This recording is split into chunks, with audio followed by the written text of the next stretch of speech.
જૂનાગઢ ગિરનાર પર્વતના અંબાજી મંદિરના ગાદી વિવાદને લઈને પ્રયાગરાજમાં લેવાયો છે મોટો નિર્ણય।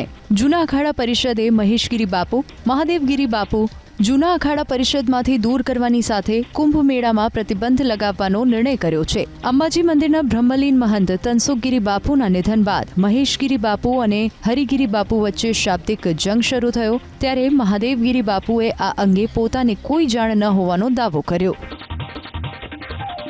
ગુજરાત એસટી નિગમના કર્મચારીઓને હાલ ચૂકવાતા મોંઘવારી ભથ્થામાં 4% વધારો કરવાનો રાજ્ય સરકારે મોટો નિર્ણય લીધો છે।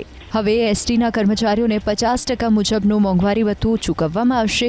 રાજ્ય સરકારના મંત્રી હર્ષ સંઘવીએ સોશિયલ મીડિયા પર પોસ્ટ કરીને જાહેરાત કરી કે એસટી નિગમના કર્મચારીઓને હાલ ચૂકવાતા મોંઘવારી ભથ્થામાં 4%નો વધારો કરી હવેથી 50% મુજબ મોંઘવારી ભથ્થું ચૂકવવાનો હકારાત્મક નિર્ણય લેવામાં આવ્યો છે। સાથોસાથ વધારો થયેલ આ મોંઘવારી ભથ્થાનું એરિયર્સ પણ ચૂકવવાનો નિર્ણય કરવામાં આવ્યો છે। સરકારના આ નિર્ણયથી 125 કરોડથી વધુનો લાભ એસટી નિગમના કર્મચારીઓને મળશે। આગામી સમયમાં વિગતવાર આદેશો જારી કરવામાં આવશે।